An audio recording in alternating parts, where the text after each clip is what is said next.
اور بھائی کا چکر رات میں بھی لگتا تھا۔ اس وجہ سے سب محلے والے باتیں بنانے لگے تھے، اور بابر بھائی کی امی یعنی ہماری مومانی نے گھر آ کر خوب باتیں سنائی اور ہم بہنوں پر الزامات لگائے کہ ہم بہنیں ان کے بیٹے کو ورغلا رہی ہیں، حالانکہ ایسا کچھ نہیں تھا۔ بابر بھائی مجھ سے بہت بڑے تھے اور ثانیہ تو مجھ سے بھی چھوٹی تھی، تو ہم کیوں ان کو ورغلاتے؟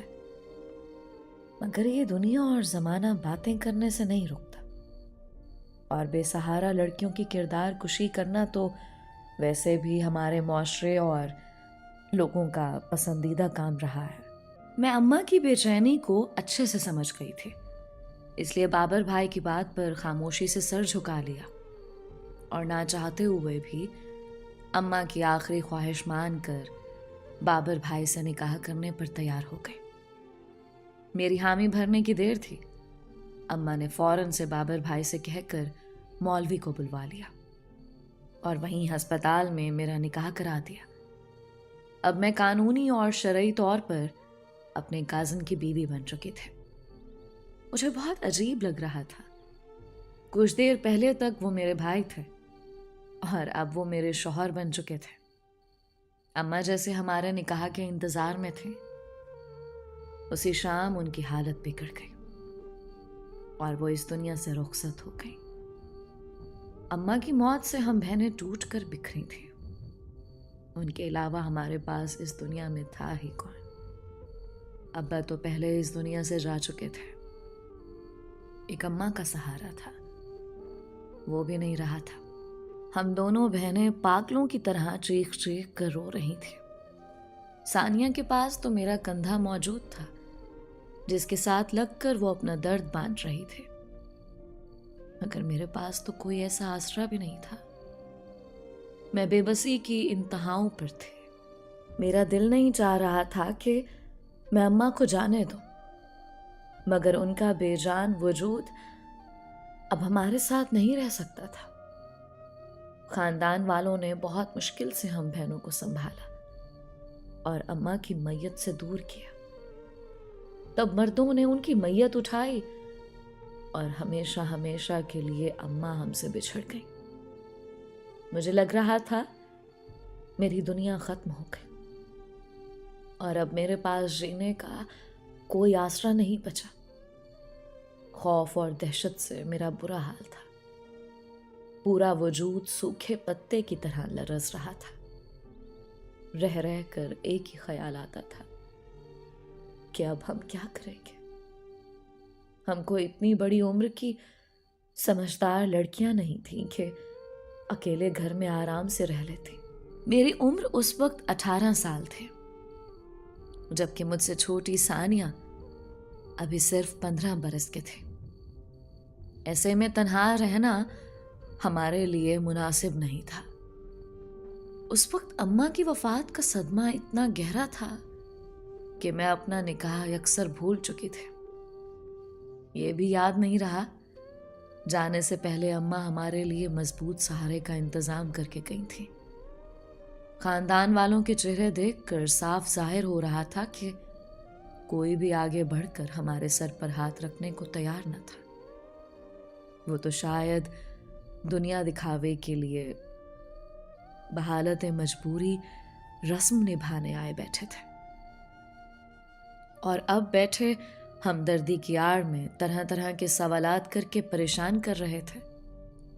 ننیال والے چاہتے تھے ہم چچا پھوپھیوں میں سے کسی کے گھر چلے جائیں، اور ددیال والے سنا رہے تھے ہمیں ماموں کے گھر رہنا چاہیے، ویسے بھی ماموں کا بیٹا ہمیں سنبھال سکتا ہے۔ میں ان سب کی طنزیہ باتیں سمجھ رہی تھی، اس لیے روتی تڑپتی ثانیہ کو جیسے تیسے سنبھالا اور اسے لے کر اپنے کمرے میں چلی گئی۔ صحن میں بیٹھے ان جھوٹے دوغلے لوگوں سے مجھے وحشت ہو رہی تھی، میرا دم گھٹ رہا تھا۔ اپنی ماں کے جنازے پر میں نے اپنی مومانی کے چہرے پر واضح اطمینان اور سکون دیکھا تھا۔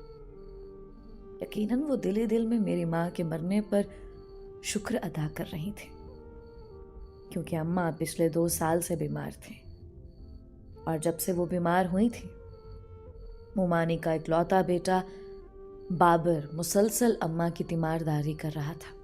اسے اپنی پھپھو سے بہت پیار تھا۔ باپ کی نصیحت پلو سے باندھی ہوئی تھی، جو مرتے وقت اپنے بیٹے سے کہہ گئے تھے، کبھی بھی اپنی پھپھو کو اکیلا مت چھوڑنا، وہ میری اکلوتی بہن ہے اور مجھے بہت عزیز ہے۔ ماموں کے مرنے کے بعد مومانی نے بہت کوشش کی کہ اپنے بچوں کو پھپھو سے دور کر سکیں۔ بیٹیاں تو ان کے ہاتھ میں تھیں، ان کی سنتی تھی، لہٰذا باپ کے مرتے ہی پھپھو سے آنکھیں پھیر لیں۔ مگر بابر ان سب سے مختلف تھا۔ وہ اپنے باپ کا پرتو تھا، رشتوں کا تقدس اور احترام انہیں خوب آتا تھا، اور باپ کے نقش قدم پر چلنا اس کو پسند تھا۔ باپ کی آخری نصیحتیں اس نے اپنے دل پر لکھ لیں، اور مومانی کی لاکھ مخالفت کے باوجود بھی کبھی اماں کو اکیلا نہیں چھوڑا۔ اماں کی بیماری میں بھی وہ مسلسل ہمارے ساتھ رہا تھا۔ ہسپتال کی بھاگ دوڑ سے لے کر گھر کا سودا سلف لانا اور ہمارے اسکول کالج کی پڑھائی میں بھی وہ ہماری پوری مدد کر رہے تھے۔ ایسا کوئی موقع نہیں آیا تھا جب ہمیں ان کی ضرورت ہو اور انہوں نے ہمارا ساتھ نہ دیا ہو۔ ان کو ہم سے دور کرنے کے لیے مومانی نے ہم بہنوں پر بد کرداری کا الزام بھی لگایا کہ یہ لڑکیاں میرے بیٹے کو ورغلا رہی ہیں اور ماں کی بیماری کے نام پر اسے خوب پیسہ لوٹ رہی ہیں۔ مومانی کی باتوں سے میرا تو بہت دل دکھا تھا، اور میں نے چاہا تھا کہ اب ان کا بیٹا ہمارے گھر نہ آیا کرے، مگر بابر نے کسی کی بات کی پرواہ نہ کی تھی اور ہمیشہ ہمارا ساتھ نبھایا، اور آخری وقت بھی اماں کی خوشی اور اطمینان کی خاطر انہوں نے مجھ سے نکاح کیا تھا، جسے ابھی تک مومانی ناواقف تھی۔ ان کے خیال میں ان کا بیٹا آزاد ہو چکا تھا، مگر نہیں جانتی تھی ان کی ساری چالیں رائگاں گئیں، اور مرنے سے پہلے اماں نے ہمیشہ کے لیے انہیں ہمارے ساتھ جوڑ دیا تھا۔ یہی باتیں سوچتے ہوئے مجھے نکاح کا خیال آیا، تو میں جو بے حد پریشان تھی کہ اب ہمارا کیا ہوگا، بابر کا خود سے جڑا رشتہ یاد آیا تو دل و دماغ میں ایک سکون سرایت کر گیا۔ خاندان کی عورتوں کی نسبت مردوں میں ابھی تھوڑا احساس باقی تھا، اس لیے اماں کی میت کو دفنانے کے بعد جب وہ لوگ گھر واپس آئے تو ہم بہنوں کو موجود نہ پا کر پریشان ہو گئے اور پوچھنے لگے کہ بچیاں کہاں گئی۔ تو سب سے پہلے مومانی جل کر بولی، ماں کی میت اٹھنے کی دیر تھی بھائی، دونوں نے تھکاوٹ کا بہانہ بنایا اور یہ جا وہ جا۔ ان کو تو اتنی شرم بھی نہیں آئی کہ گھر مہمانوں سے بھرا پڑا ہے اور کمرے میں بند ہو کر بیٹھ گئی ہیں۔ ارے ہم بھی تو ان کا غم بانٹنے آئی ہیں، مگر نہ جی، مہارانیوں کے نخرے ہی نہیں ختم ہوتے۔ کمرے میں بیٹھ کر ہمیں جتا دیا کہ جاؤ بھائی اپنی راہ ناپو، اب ایسی بدتمیز لڑکیوں کو تو میں نہیں لے کر جانے والی۔ مومانی کی بات پر بابر بے چین ہوتے بے اختیار ہمارے کمرے کی جانب آئے۔ ان 2 سالوں میں وہ ہمارے اتنے قریب ہو گئے تھے کہ ان کو میری اور ثانیہ کی ہر عادت کا پتہ چل گیا تھا۔ اس وقت بھی وہ جان گئے کہ ہم دونوں بہت زیادہ تکلیف میں ہیں، خاندان کی عورتوں کی باتوں سے پریشان اور گھبرائی ہوئی بھی ہیں۔ ہمارے کمرے کے پاس پہنچ کر بابر نے دروازہ بجایا اور آواز دی تو میں نے جلدی سے اٹھ کر دروازہ کھول دیا۔ اس وحشت زدہ ڈراؤنی دنیا میں ایک وہی شخص تو تھا جو ہمارا سایہ بنا ہوا تھا۔ دروازہ کھولتے ہی میں بے اختیار بابر سے لپٹ گئی اور چیخ چیخ کر رونے لگی۔ جب سے اماں کی وفات ہوئی تھی، ایک بار بھی کسی نے مجھے گلے سے لگا کر دلاسا نہیں دیا تھا۔ سبھی جھوٹ موٹ کے آنسو بہاتی دور بیٹھے رہیں۔ بھلا غریب عورت کی موت پر کس کو رونا آتا ہے، جس کے پاس دینے کو تو کچھ تھا ہی نہیں، البتہ